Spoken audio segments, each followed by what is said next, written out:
안녕하세요. 저는 딸아이를 키우고 있는 돌싱녀입니다.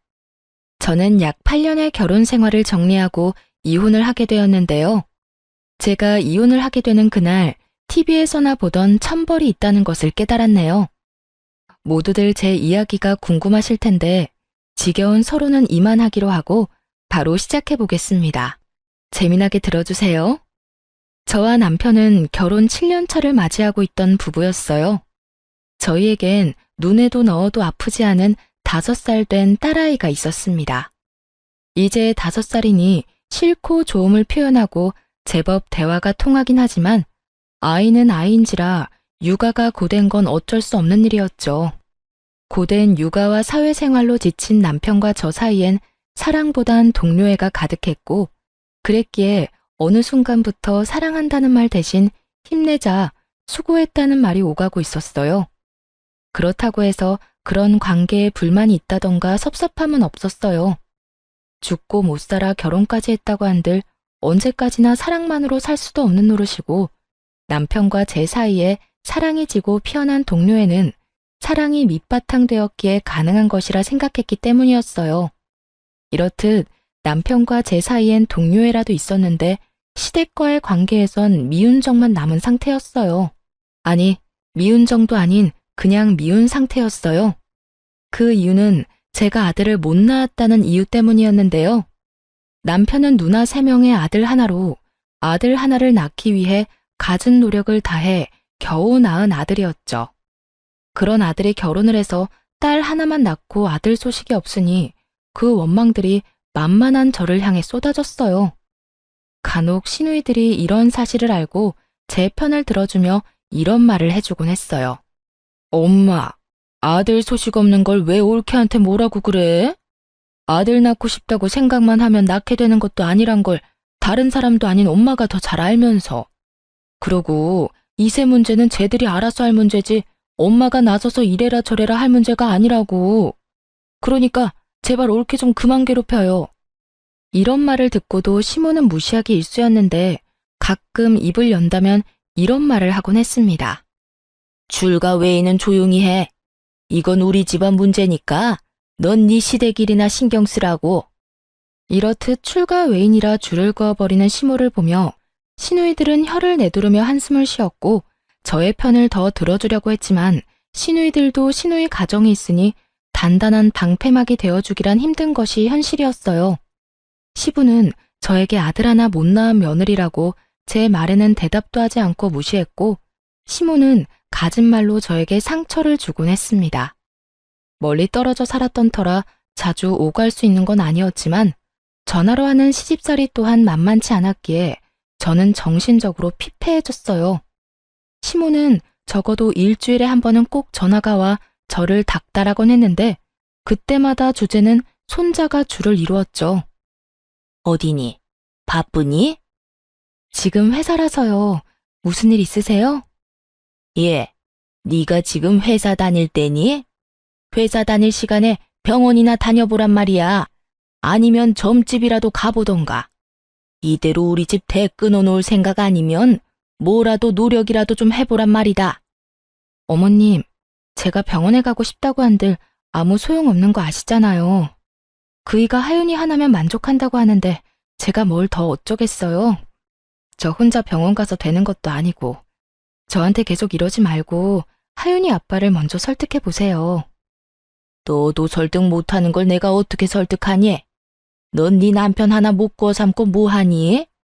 내가 정말 너만 보면 답답해 죽겠다. 뭐 하나 제대로 하는 게 없어. 어머님도 설득 못한 어머님 아들 저라고 뭐 되겠어요? 어머님 아버님 마음 모르는 건 아닌데 사실 저희는 하윤이 하나로 만족해요. 요즘 같은 세상에 아들, 딸이 뭐가 중요하다고 매번 이러세요. 그러지 말고 이제 포기해 주세요. 정 포기가 안 되면 어머님 아들 먼저 설득하시던가요. 이것 봐. 내가 이럴 줄 알았다니까. 네가 딸 하나 낳고 그걸로 만족한다 생각하고 있는데 아들이 생기겠어? 빌고 또 빌어도 가지기 힘든 게 아들이야. 그러니까 그런 생각은 하지도 말고 뭐든 노력해보란 말이야. 너 아들 못 낳으면 다신 이 집에 발걸음도 못하게 할 테니 그런 줄 알아. 오지 말라고 하면 누가 겁이라도 먹는 줄 알았는지 으스대며 말하는 꼴을 보니 참 코웃음이 다 나오더라고요. 그렇게 해주시면 저도 감사하죠. 어머님이 먼저 그렇게 말씀하셨어요. 아들 못 낳으면 시댁에 올 필요도 없다고. 시모의 으스대는 꼴에 마음의 소리가 나버렸고, 시모는 제가 그것만은 절대로 안 된다고 빌기라도 할 줄 알았는지 도리어 고맙다고 하는 제 말에 당황한 듯 말까지 더듬으며 되묻더라고요. 뭐야? 그렇잖아요. 아버님은 제가 무슨 말을 해도 들은 척도 안 하시고 어머님은 제가 갈 때마다 말로 상처 주는데 저라고 뭐 가고 싶어서 간 시댁이었겠어요? 도리는 다 하고자 해서 갔던 거 아닐까요? 그런데 어머님이 이렇게 친절도 하시게 오지 말라고 하시니 앞으로 아들 낳지 못하면 가지 않도록 하겠습니다. 그러면 들어가세요. 귓등으로 듣는 것도 하루 이틀이지 어느 순간부턴 저도 제 할 말은 하며 살게 되었고 시모는 그때마다 파르르 하며 화를 냈지만 그 순간뿐 다시 연락이 오곤 했어요. 하루가 멀다고 어느 날은 임신 종용, 하루는 옆집 개가 출산을 했는데 순혼만 낳았다. 이런 말을 듣고 있노라면 정말 정신병에 걸릴 것만 같더군요. 이런 모든 것들이 너무 힘들어 남편에게 하소연이라도 하고 있으면 언제나 결론은 남편이 시모에게 다시 이야기한다는 말이었어요. 여보, 오늘 또 어머님 전화 오셨어. 글쎄 오늘은 아들 못 낳을 거면 시댁에 오지도 말라고 하시더라. 그래서 안 간다고 하고 끊어버렸어. 끊고 나서도 내가 왜 이런 말을 듣고 있어야 하나 싶더라니까. 한두 번도 아니고 그냥 그러려니 해. 그렇게 매번 스트레스 받아 하면 당신만 힘들어. 정 안 되면 나한테 전화하라고 말하라고 해. 사실대로 말하면 되지. 당신은 둘째 가지려고 하는데 내가 싫어한다고. 내가 그 말을 안 했을까 봐서 다 했지 했어. 그런데도 어머님은 오로지 나만 잡으니까 문제지. 아니 어머님도 아들 못 낳아서 그 시집살이를 당했다면서 어떻게 나한테 그렇게까지 하실 수가 있지? 아마 엄마는 본인 당한 거에 비하면 이건 아무것도 아니라고 생각하고 있을걸? 하여튼 너무 마음에 담아두지 말고 한 귀로 듣고 한 귀로 흘려. 나도 엄마한테 다시 말할 테니까. 그런데 여보, 진짜 우리 둘째 가지는 건 싫은 거야? 둘째도 딸이면 어쩔래? 나는 좋지만 당신은 더 힘들지 않겠어? 그리고 애 하나 키우는데 돈이 얼마나 드는데 쉽게 내릴 결정은 아니지. 아무리 아들 낳으면 아버지가 크게 한몫 주신다고 해도 그건 정말 아들 낳았을 때 일이고 난 지금 우리 딸만 해도 만족해. 그래, 나도 우리 딸만으로도 충분히 행복한데 워낙 스트레스 받으니까 이야기해봤어. 그래, 나도 엄마한테 다시 이야기할게. 늘 결론은 같았고 남편이 시모에게 다시 말한다고 한들 달라지는 점은 없었어요. 하지만 대화를 나누며 싸우는 것도 아니었고 그런 대화 와중에 감정이 상하는 것도 아니었기에 시댁과의 감정은 좋지 않다고 해도 남편과의 관계는 끈끈하다고 믿어 의심치 않고 있었죠.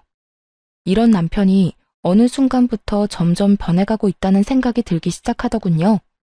당시 딸은 어린이집을 다니고 있었는데 아침엔 출근길에 제가 등원을, 오후엔 남편이 퇴근길에 하원을 해주고 있었어요.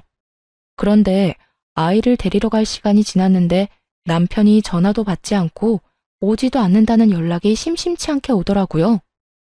여보, 어디야? 아직 회사야? 지금 가고 있어.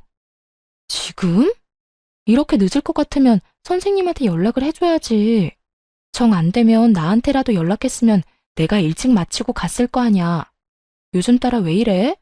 혹시 회사에 일찍 나온다고 말하기 곤란한 상황인 거야? 일 처리하다 보면 이런 일 저런 일 다 생기는 거 당신도 알잖아. 나도 시간 내에 어떻게 해서 끝내보려고 정신없이 일하다가 연락 못한 거라고. 나라고 안 하고 싶어서 안 한 게 아니란 말이야. 하여튼 앞으로는 안 될 것 같으면 미리 연락할 테니까 잔소리 좀 그만해. 잔소리하는 게 아니라 그런 상황이면 내가 하윤이 데리러 가면 되니까 미리 말해달라고 하는 거야. 사람 말을 왜 그런 식으로 예민하게 받아들이는 거야? 그렇지 않아도 정신없는데 당신까지 전화로 이러니까 그렇지. 지금 어린이집 앞이니까 끊어. 집에서 이야기하자고. 나리선 목소리에 짜증 가득한 말투. 남편이 예민한 상태라고 생각하긴 했지만 바쁜 시즌이기도 했고 아이 때문에 다른 사람보다 일찍 퇴근해야 하니 나름대로 예민해질 수밖에 없는 사정이 있겠거니 했어요. 거기에다 저 역시 회사 일로 정신이 없어 그냥 그러려니 하고 남편의 말을 믿고 넘긴 것이었죠. 그렇게 예민해진 남편의 눈치를 살피던 어느 날이었어요. 시모가 아무런 말도 없이 집으로 찾아왔더라고요. 때마침 주말이었던 터라 집에 있을 거라 확신하고 아침 7시부터 불시에 들이닥친 것이었어요. 어머님, 이 시간에 연락도 없이 무슨 일이세요? 아침부터 어디 갈 일은 없을 테니 연락도 없이 왔지. 하윤이는 일어나 있을 테고 우리 아들은 자니? 아, 네. 하윤이 아빠는 어제 늦게 들어와서 아직 자고 있고 하윤이는 아까 일어나서 놀고 있어요. 하윤이 아빠 깨울까요? 됐다, 둬라. 피곤한 사람 깨우긴 왜 깨워? 아이고, 일단 이거부터 받아봐라. 무거워서 팔 떨어지겠어. 시모는 끙끙거리며 저에게 박스를 건넸고 받아서 들었더니 한약이더라고요. 어머님, 이게 무슨 약이에요? 무슨 약이긴 네 약이지. 임신 잘 되는 약이야. 용하다는 데서 지어왔는데 그 약 먹고 아들 낳은 사람이 한두 사람이 아니다더라. 이거 먹기만 하면 아들은 무조건 낳는다고 하니 빼놓지 말고 먹기나 해. 내가 큰맘 먹고 큰돈 주고 사온 거니까. 세상에 그런 약이 도대체 어디 있냐고 말하고 싶은 걸 얼마나 참았나 모릅니다. 하고 싶은 말을 곧이곧대로 다 했다간 괜한 말만 길어질 것이 뻔했기에 그냥 참기로 한 것이었죠. 시모는 한약을 제게 건네고 딸이 있는 거실로 가며 아침을 차리라고 했고 전 일단 밥부터 먹이고 보내자 싶었어요. 그렇게 주방에서 상을 차리는데 거실에서 시모의 말소리가 들린다 싶더니 딸의 우는 소리가 들려오더라고요. 네가 그냥 나올 게 아니라 뭐라도 하나 달고 나왔으면 내가 이 고생은 안 해도 될 텐데. 넌 도대체 엄마 뱃속에서 뭐 했니? 남들 다 달고 나오는 거 하나 안 달고 나오고. 어휴, 꼴 보기 싫으니까 방에 가서 놀아. 시모가 딸을 마땅치 않아 한다는 건 익히 알고 있긴 했지만 직접적으로 딸에게 저딴 말이나 한다거나 저런 행동을 한 적이 없었기에 딸만큼 저 역시 놀랐어요. 이럴 줄 알았다면 한 공간에 두 사람을 두는 일도 없었을 텐데 설마 저딴 말을 아이에게 할 거란 생각도 못했던 것이었죠. 시모는 딸에게 삿대질하며 방으로 들어가라고 고함을 지르고 있었고 딸은 시모의 모습에 놀라 울고 있더군요. 그 순간 정말 피가 거꾸로 솟는 느낌이 들어 딸아이를 안방 남편의 품에 안겨주고 거실에 나와 시모에게 소리를 질러버렸어요. 지금 뭐 하는 짓이세요? 왜 애꿎은 하윤이한테 이러세요? 내가 뭘 어떻게 했다고 그러니? 못할 말한 것도 아니고 없는 말한 것도 아닌데. 그런 말은 애한테 할 말도 아닐 뿐더러 그런 행동은 절대로 하면 안 되는 행동인 거 모르세요? 애가 얼마나 놀라고 상처받을지 그런 생각은 전혀 안 하시냐고요. 어머님한테 하윤이는 손주도 아니에요? 어쩌면 손주한테 그런 식으로 행동할 수 있냐고요. 내 아들, 딸이니 손주가 맞긴 하다만 달가운 손주가 아니란 건 너도 잘 알지 않니? 내 입장에서 머리라도 한 대 콱 쥐어받고 싶은 걸 그냥 눈앞에서 사라지라고 해준 거다. 그러니까 네가 지금 나한테 화낼 게 아니라 고맙다고 해야 할 상황이다 이 말이야. 그런 말이나 하실 거면 그냥 돌아가 주세요. 뭐야? 그런 말 같지도 않은 말씀 하실 거면 그냥 돌아가시라고요. 여긴 엄연히 저희 집이고 저희 딸 공간이에요. 저희 공간에서 그런 말 하는 거 저 굉장히 불쾌하고 싫습니다. 그러니 돌아가 주세요. 이미 전 시모와 마주하기도 싫은 상태였고 그랬기에 당장 나가라는 제 말은 꽤 단호했어요. 시모도 그걸 느낀 것인지 하나마나한 아들 집 유세를 펼치며 저의 길을 누르려고 애쓰더군요. 이게 어디 시어미한테 가라 마라 명령질이야? 너희 공간? 웃기고 있네. 여긴 엄연히 내 아들 집, 내 아들이 사는 공간인데 왜 내가 나가야 해? 난 못 나간다. 절대 못 나가. 시모는 어깃장을 놓으며 고함을 지르고 있었고, 그런 시모의 고함에 남편이 방에서 나오더라고요. 이미 잠에서 깨 울던 딸을 달래주느라 한껏 지친 모습으로 말이죠. 도대체 이 아침부터 이게 무슨 일이야? 엄마는 이 아침에 여긴 왜 왔어? 당신은 왜 아침부터 그렇게 화를 내는 거고? 당신, 엄마가 우리 딸한테 뱃속에서 남들 다 달고 나오는 거 하나 못 달고 나왔다고 구박하는 것도 모자라 애한테 꼴 보기 싫다고 방에 들어가라고 화까지 내셨어. 그 덕에 우리 하윤이는 지은 죄도 없이 혼나서 울고, 난 다른 건 다 참아도 우리 하윤이한테까지 이러는 건 못 참아. 그러니까 당신이 지금 빨리 어머님 모시고 나가. 당장. 너 지금 이 시어미를 내쫓기라도 하겠다는 게야? 네. 저는 제 자식한테 함부로 대하는 사람을 저희 집에 두고 볼 수만은 없네요. 그게 어머님이라 할지라도 말이에요. 저의 흥분은 결혼 생활 이래 최고조에 달해 있었고, 남편은 그런 제 모습에 한숨을 내쉬더니 노발대발 중인 시모를 잡아 끌고 집을 나가버리더라고요. 남편이 시모를 데리고 나가버린 후 아무래도 남편이 돌아오면 말싸움을 할 것만 같았어요. 그렇지 않아도 많이 놀랐을 딸아이에게 그런 모습까지 보여주고 싶지 않았어요. 그래서 딸아이를 친정에 맡기고 돌아와 남편을 기다렸어요. 이참에 확실하게 마무리 지어야 한다는 생각이 강하게 들더군요. 그렇게 제가 마음을 다잡는 사이 남편이 집으로 돌아왔고 대화를 시작했어요. 여보, 앞으로 한동안 당신 집이랑 멀리하고 지내고 싶어. 다신 이런 상황 우리 딸이 겪게 하고 싶지 않아. 오늘 일은 엄마가 심했단 거 나도 인정해. 그런데 아무리 그렇다고 해도 그건 아니지. 당신이 우리 집 하나뿐인 며느리인데 말이 좋아야 한동안이지. 그 말은 그냥 연을 끊겠다는 말하고 같은 말이잖아. 그건 앞으로 어머님, 아버님 행동에 따라 달라지겠지. 지금처럼 계속 나랑 내 딸 무시하고 구박하면 연이 끊길 테고, 그렇지 않고 있는 그대로의 우리를 받아들여 준다면 다시 왕래하고 지내지 않겠어? 나도 무조건 연을 끊겠다는 말이 아니야. 단지 이런 식은 아니라는 거야. 어린애가 뭘 안다고 애한테 그런 말을 하냐 이거야. 심지어 어머님은 그런 행동을 해놓고도 본인이 잘못했다는 인지조차 없으셔. 그런 사람을 내 딸 곁에 계속 방치하겠다고? 난 절대 싫어. 방치하겠단 말이 아니잖아. 피할 게 아니라 부딪히면서 설득하자는 말이야. 이런 일 있었다고 연을 딱 끊어버리면 부모님이 우릴 뭐라고 생각하겠어?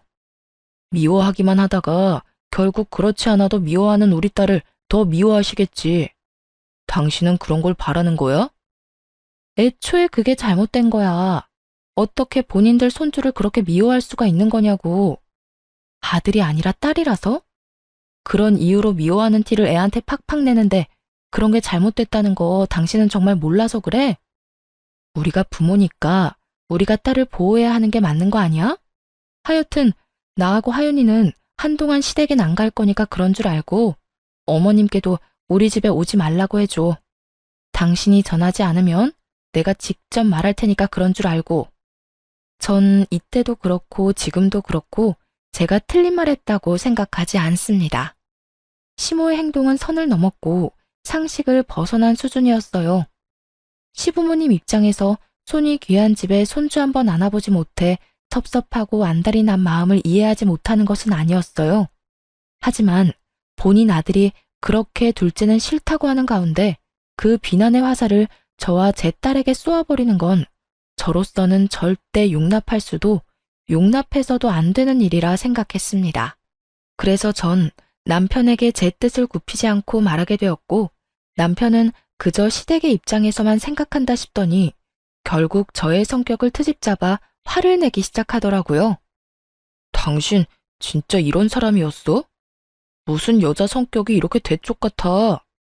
좀 아닌 것 같아도 상황에 따라서 좀 굽힐 줄도 알아야지. 하나부터 열까지 무조건 당신 말대로 당신 뜻대로 다 해야 그 직성이 풀리는 거야? 이런 상황이니까 굽히지 않는 거야. 내가 지난 결혼 생활 동안 이렇게까지 싫다고 한 적이 있었어? 누구보다 잘 아는 사람이 왜 그런 식으로 말해? 아, 됐어. 당신한테 진짜 실망이 크다. 난 당신이 이런 여자인 줄 꿈에도 몰랐다. 당신이 뭐라고 하든 난 우리 집에 갈 거니까 당신은 당신이 하고 싶은 대로 해. 더는 이 이야기 하지도 말자. 진짜 질리니까. 치열한 말다툼 끝에 남편은 마음대로 하라고 아주 큰 소리를 지르며 방으로 들어가 버렸고, 그렇게 저희의 각방살이가 시작되었어요. 다음날 딸을 데리러 친정에 갔더니 엄마가 굳은 표정으로 절 조용히 부르더라고요. 딸, 너 이것 좀 봐라. 굳은 표정으로 엄마가 저에게 건네준 것은 다름 아닌 딸이 그린 그림이었어요. 딸, 남편, 저로 추정되는 사람이 나란히 서 있는 그림이었는데 도무지 이상한 점이 없는 그림을 건네주는데 엄마의 표정이 너무나도 굳어있어 의아했죠. 이게 왜? 무슨 문제 있어? 나도 아무 문제가 없는 줄 알았는데 하윤이가 이 그림을 그렸길래 내가 누구냐고 물어봤는데 글쎄 이 여자가 네가 아니라 언니라고 하더라. 내가 몇 번이나 물었는데 계속 언니라고 그랬어. 아빠 친구 언니라고. 이게 무슨 일이니? 뭐? 확실해? 엄마가 아니라 언니래? 그래. 몇 번이나 물어서 애가 짜증을 다 내더라니까. 너 정서방이랑 무슨 일 있니? 이거 엄마가 보기엔 보통 일 아닌 것 같아. 엄마의 말대로 보통 일은 아닌 것 같았어요. 물론 아이의 말을 100% 신뢰할 수 있는 건 아니었지만 같은 말을 반복해서 한다는 건 그만한 이유가 있기 때문이었죠. 결국 전 남편을 믿기 위해 남편에게 사람을 붙이게 되었습니다. 이렇게 오해만 쌓여나가다간 우리 부부 사이에 모르긴 몰라도 큰일이 벌어질 것이 뻔했기 때문이었죠. 흥신소의 연락을 기다리면서도 얼마나 바라고 또 바랐는지 모릅니다. 제발 딸의 착각이기를, 제발 제 결혼 생활의 종지부를 이런 식으로 찍게 하지 말아달라고 말이죠. 하지만 저의 이런 바람과는 달리 흥신소에서 전해온 소식은 제 결혼 생활의 끝을 알리고 있었고, 제가 모르고 있던 현실은 정말 충격 그 자체였습니다. 안녕하세요, 사모님. 조사해본 결과 남편분은 외도를 저지르고 있는 것이 맞았습니다. 상대는 남편분이 다니고 있는 회사 근처 카페에서 일하는 알바생으로 나이는 25살이더라고요. 접근은 먼저 남편분이 했고요. 상간녀 역시 남편분이 유부남인 거 다 알고 있더라고요. 25살 어린 나이에 남편분을 정말 사랑해서 만나는 것 같지는 않고 아마 남편분이 어느 정도 가진 것이 있다는 사실을 알고 관계를 유지하고 있는 듯 했어요. 상간녀 집안은 더 조사해봐야 알겠지만 그렇게 부유한 집안은 아닌 듯 하고요. 일단 여기까지고요. 더 알아내는 대로 연락드리겠습니다. 우연찮게도 상간녀의 나이는 25살이라고 하더라고요. 남편을 처음 만났을 때 제 나이가 25살이었는데 참 많은 생각이 오가더군요. 들어보니 남편이 이때껏 딸 어린이집에 갑자기 늦기 시작한 건 전부 상간녀 때문이었는데 상간녀의 아르바이트가 끝나고 상간녀와 함께 딸을 데리고 간 것이었어요. 상간녀의 아르바이트 시간을 비교해보니 계산이 되더군요. 딸과 함께 남편과 상간녀가 찍힌 사진을 보는데 정말 치가 떨렸어요. 외도를 저지른 것도 치가 떨리는데 그 더러운 현장에 딸도 함께 데리고 있었다는 사실이 저를 더욱 화나게 했어요. 그 모진 순간들에도 저는 남편을 정말 믿었는데 그랬기에 지금까지 버틸 수 있었던 것이었는데 처음 안 순간부터 해서 지금까지 함께한 세월이 얼만데 어떻게 그런 우리의 시간을 이런 식으로 마무리하게 만드나 싶더군요. 남편에 대한 배신감은 생각보다도 컸고 외도 사진들을 보며 얼마나 울고 또 울었나 몰라요. 연애 시절 저를 향하던 남편의 미소를 사진에서 보는 순간 전 아이를 위해서라도 이혼을 해야만 한다는 생각이 들더군요. 더는 남편에겐 저와 딸이 있는 가정은 필요 없어 보였으니까요. 그렇게 전 친정 부모님께 모든 사실을 털어놓고 딸을 부탁드리고 이혼 준비를 시작했어요. 증거가 명확한 덕분에 이혼 준비는 수월하게 진행되었고 마무리가 될 무렵 상간녀를 찾아갔습니다. 어떤 여자인지 직접 보고 싶었거든요. 상간녀가 일하는 가게에 들어서는 순간 저를 알아본 상간녀의 표정이 순식간에 굳더군요. 저는 주문도 하지 않은 채 테이블로 가서 앉았고, 그런 제 테이블로 상간녀가 물을 가지고 와 맞은편에 앉더라고요. 무릎을 꿇고 비는 건 아니더라도 최소한 죄 지은 얼굴이라도 할 줄 알았는데, 예상과는 달리 상간녀는 당당하게 저에게 이런 말을 했어요. 남의 직장까지 왜 찾으러 온 거예요? 저한테 무슨 할 말이 있다고. 정말 뻔뻔하기가 하늘을 찌르지 않나요? 상간녀는 귀찮아 죽겠다는 표정으로 저에게 이런 말을 했고, 전 그런 상간녀를 쏘아보며 이렇게 말해주었어요. 몰라서 물어? 도대체 얼마나 뻔뻔한 인간이길래 유부남이나 만나고 돌아다니나 싶어 그 면상이나 보러 왔는데, 생각보다 더 뻔뻔하네. 나 방금 깜짝 놀랐잖아. 너무 당당해서 내가 상간녀라도 된 줄 알았어. 제가 당당하지 못할 이유가 없잖아요. 말이야 바른 말이라고 남편 관리 못한 사람이 잘못이지 제가 무슨 잘못이 있겠어요? 전 그저 제가 좋아 죽겠다는 오빠 마음 받아준 거밖에 없다고요. 아, 그러니까 넌 유부남이든 말든 널 좋아 죽겠다고 하니 불륜을 저지른 것뿐이라는 거네? 사랑은 죄가 아니다. 이런 말을 하고 싶은 거네? 그렇죠. 오빠가 그러는데 어머님이랑 아버님이 손주 기다린다고 하더라고요. 만약 제가 아들 하나 낳아주기만 하면 그쪽 같은 여자랑은 당장 이혼한다고 하기도 했고요. 나이도 어리겠다, 자궁도 건강하겠다. 낳다 보면 그깟 아들 하나쯤은 시간 문제 아니겠어요? 그러니까 험한 꼴 당하기 전에 스스로 물러나요. 같은 여자로서 걱정되어서 하는 말이에요. 걱정? 참 감동적이네. 가정 있는 남자 만나느라 그렇지 않아도 바쁠 텐데 내 걱정까지 해주고 말이야. 그런데 어떡하지? 난 네 걱정 따위는 필요 없는데. 내 앞에서 자존심 세워봤자 소용없어요. 그렇게 아득바득 노력해봤자 어차피 그쪽은 나한테 남편 뺏긴 불쌍한 여자일 뿐이니까요. 그러니 내가 한 말 너무 고깝게 듣지 말고 새겨들어요. 아, 그리고 내가 그쪽한테 위자료 많이 챙겨주라고 우리 오빠한테 잘 말해둘 테니 애 키울 돈 걱정은 하지 말아요. 나 그렇게까지 못된 사람은 아니거든요. 찾아올 때만 해도 조용히 있다가 가려고 했는데 상간녀 하는 꼴을 보니 그냥 가선 안 될 일이더군요. 남의 가정을 파탄으로 몰고 간 주제에 당당해도 너무 당당한 꼴을 짓밟아줄 필요가 있다고 생각했어요. 그래서 전 그대로 자리에서 일어서 상간녀의 뺨을 내리쳐버렸어요. 양쪽 뺨 다 말이죠. 갑자기 일어난 상황에 가게한 모든 시선은 저희에게로 향했고, 전 상간녀를 향해 이렇게 말해주었어요. 뭘 그렇게 봐. 네가 내 남편을 빼앗아 갔는데 이 정도는 해야 내 속이 풀리지 않겠니? 위자료? 잘 말해주면 좋지, 나도. 그런데 내 위자료는 내가 알아서 잘 받아낼 수 있으니까 걱정하지 마. 참고로 너한테도 받아낼 생각이니까. 너도 돈 준비하는 게 좋을 거야. 금액이 네 생각보단 꽤 클 거야. 그러니까 넌 돈 준비나 똑바로 하고 아들 낳을 준비나 해.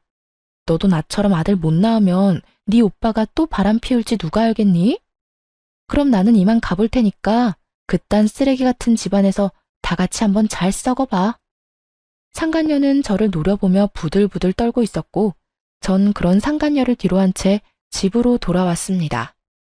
소파에 앉아 얼얼한 손을 식히고 있는데 화가 난 남편이 집으로 들어와 저에게 따져 묻기 시작하더군요.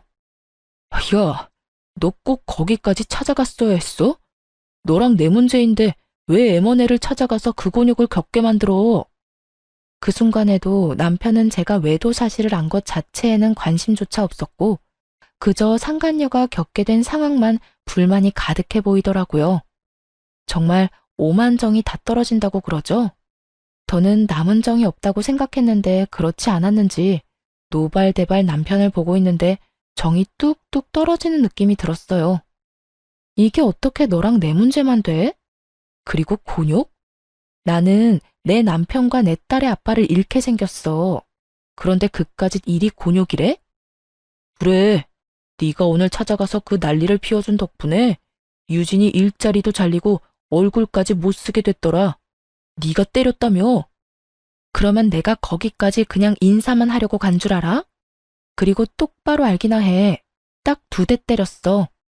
그 2대로 걔 얼굴이 못쓰게까지 됐다고 하면 걔 얼굴에 문제가 있는 거야. 알겠어?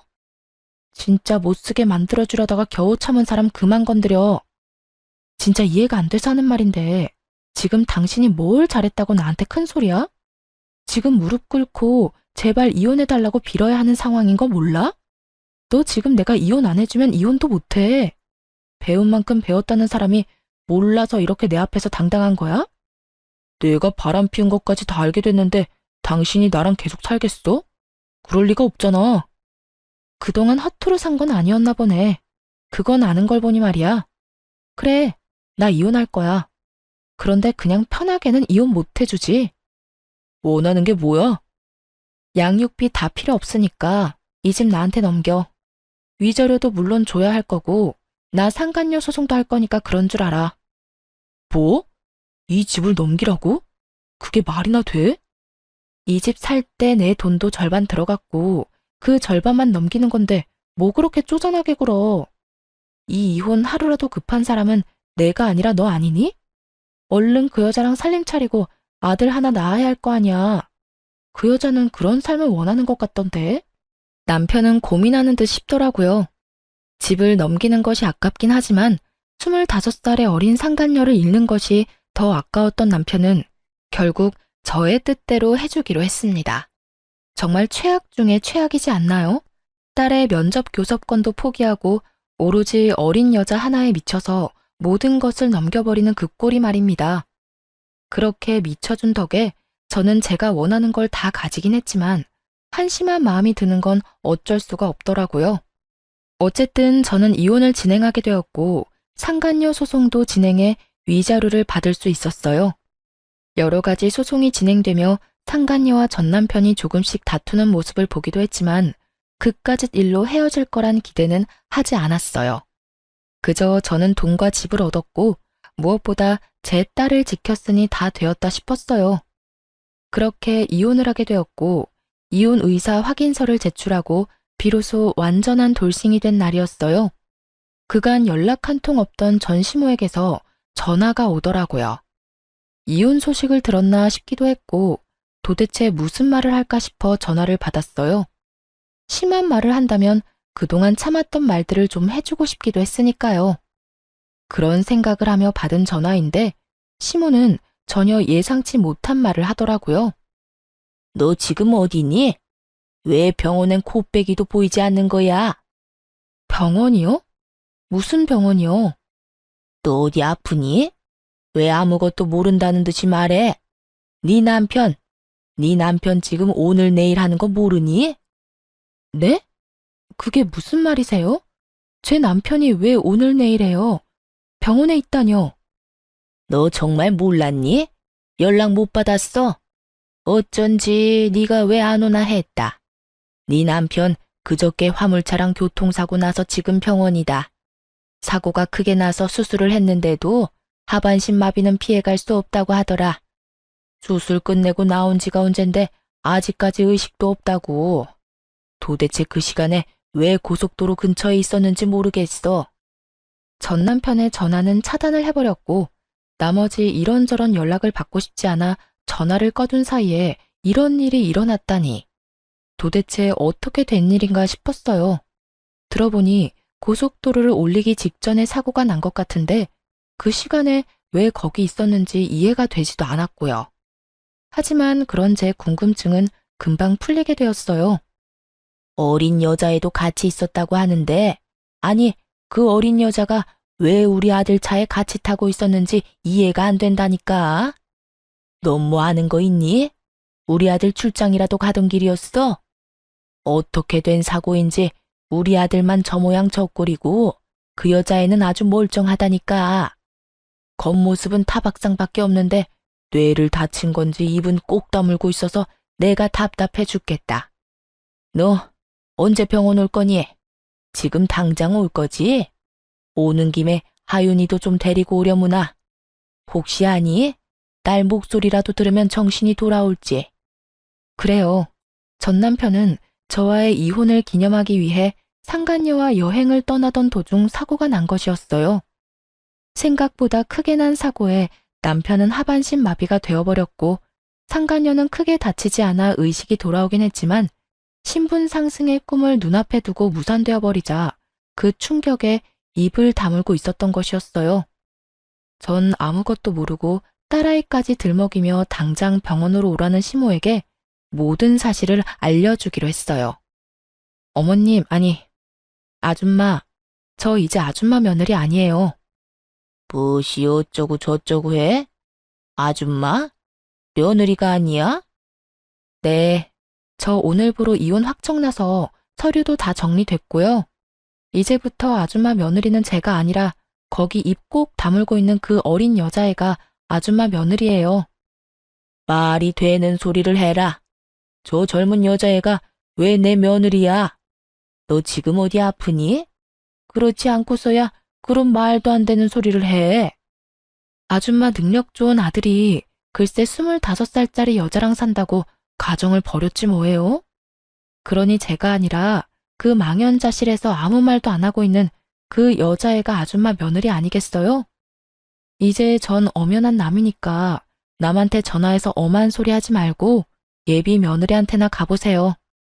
저는 전화를 끊어버렸고 바로 전화기를 다시 꺼버렸어요. 이렇게 좋은 날 더는 방해받고 싶지 않았으니까요. 그렇게 집으로 돌아와 생각을 정리하는데 아무리 생각해도 하늘이 저를 대신해 전 남편에게 복수를 해줬다는 생각이 들더라고요. 그렇지 않고서야 하필 이런 타이밍에 이런 소식을 들을 순 없었을 테니까요. 이런저런 생각으로 만감이 교차하던 그때 전 시모가 득달같이 집으로 찾아왔더라고요. 잔뜩 화가 난 채로 저를 남편 버린 여자로 몰아세우기 시작하는데 막장 드라마 작가가 따로 없더군요. 너, 네 남편 불구됐다고 이렇게 버리는 거 아니다. 너 그런 식으로 살면 하늘에서 가만둘지 아니? 모르긴 몰라도 너도 살아가는 내내 순탄하지 않을 게야. 이 나쁜 것, 어떻게 그런 말도 안 되는 거짓말을 하는 것도 모자라 남편은 다 죽어가는데 자기 혼자 이러고 쉬고 있어? 아줌마, 이거 잘 보세요. 내 말이 거짓말인가 아닌가. 두 눈으로 똑똑히 보고 그딴 말도 안 되는 말 계속 하라고요. 저는 혼자 소설을 써대고 있는 전 시모에게 외도 증거들을 보여주었습니다. 한참을 놀란 눈을 하고 증거들을 보던 전 시모는 전 남편이 딸까지 데리고 상간녀를 만난 모습에 많이 놀란 듯 억소리까지 내더군요. 그랬겠죠. 전 남편이 딸이라면 죽고 못 사는 모습이 기억날 텐데 지금 본인의 손에 들린 사진은 다른 진실을 말해주고 있었으니까요. 이제 알겠죠? 제가 먼저 배신한 게 아니에요. 아줌마 아들이 먼저 외도를 저질렀고 그것도 모자라 그 여자 때문에 가정까지 버렸다고요. 그렇게 예뻐하던 딸 양육권까지 포기하고 가버린 건 다름 아닌 아줌마 아들이라고요. 아무리 그래도 너희가 함께한 세월이 얼만데 병원 정도는 가줄 수 있지 않니? 내가 이 나이에 그 뒷바라지를 어떻게 한단 말이니?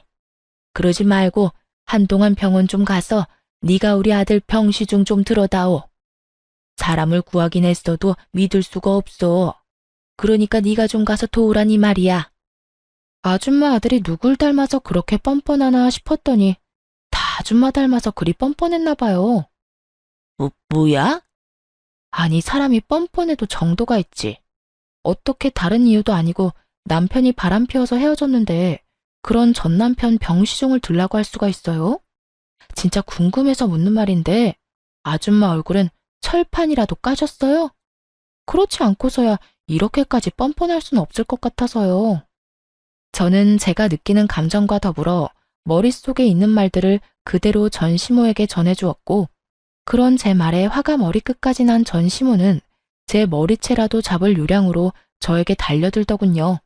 전 그대로 전 시모의 손과 몸을 제압해버렸고 그대로 문 밖으로 던져버렸어요. 그리곤 예전 전 시모가 사주었던 한약을 바닥에 고꾸라진 전 시모에게 다 던져버리곤 이렇게 말했습니다. 워낙 귀한 거라고 하니 한 첩도 안 먹었어요.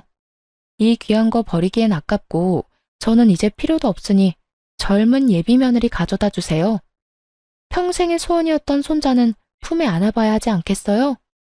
아들 몸이 그 모양 그 꼴이라 가능할지는 몰라도 그 여자가 아들 하나는 무조건 낳아준다고 했으니 얼른 가서 잘 구슬려 보세요. 너, 네가 감히 나를 이딴 식으로 대해? 이딴 식으로 대해준 것만 해도 고맙다고 생각하세요. 생각 같아선 없던 죄도 만들어서 경찰에 신고하고 싶은 심정이니까. 감히 여기가 어디라고 찾아와서 이 난리예요? 여기가 어디긴? 여기 내 아들 집이지. 그래, 여기 내 아들 집인 거 잊었니? 너희가 아무리 반반 결혼했더라도 여긴 내 아들 명의로 된 내 아들 집이야. 아참, 그 말 한다는 걸 깜빡했네요. 이 집 애초에 아줌마 아들 명의였던 적 없어요. 아줌마가 하도 우겨대니까 그냥 아줌마 아들 명의로 한다고 하고 공동 명의로 해놨었어요. 그리고 이혼할 때 제 명의로 다 옮겨왔고요. 그러니까 이게 무슨 말이냐면 이 집은 아줌마 아들과는 아무 상관도 없는 제 명의, 제 집이란 뜻이에요. 그러니까 이상한 소리 하지 말고 저희 집 복도에서도 사라져 주세요. 여기에서 이러고 있는 것도 꼴 보기 싫으니까요. 저는 그대로 문을 닫아버렸고 한동안 밖은 전 시모의 난동으로 인해 시끄럽더라고요. 하지만 그것도 잠시 신고정신 투철한 주민 여러분 덕분에 전 시모는 쫓겨나듯 아파트를 떠나게 되었어요. 그 후 들려오는 소식엔 저에게 위자료를 주느라 빚을 낸 상간녀는 하는 수 없이 하반신 불구가 된 전 남편과 함께 전 시댁으로 들어갔다고 하더군요. 하지만 전 시모와 전 시부는 큰맘 먹고 들어간 상간녀를 아들 불구로 만든 재수없는 년이라고 하며 쉼없이 상간녀를 괴롭혔고 상간녀의 방패막이 되어야 할 전 남편은 폐인이 되어 그 모든 것을 방치했다고 하더군요. 결국 견딜 수 없었던 상간녀는 야반 도주를 해버렸는지 그들의 부모는 완전 폐인이 되어버린 아들을 안고 오늘 내일 하며 살고 있다는 이야기를 들을 수 있었습니다. 이 모든 이야기를 어떻게 알았냐고요? 상간녀가 전 시댁을 떠나던 날 밤 저에게 전화가 왔더라고요. 전 남편의 휴대전화에서 제 번호를 찾았다면서요. 번호를 알면 전화해도 되는 사이라고 생각했니? 어떻게 넌 끝까지 이렇게 뻔뻔하니?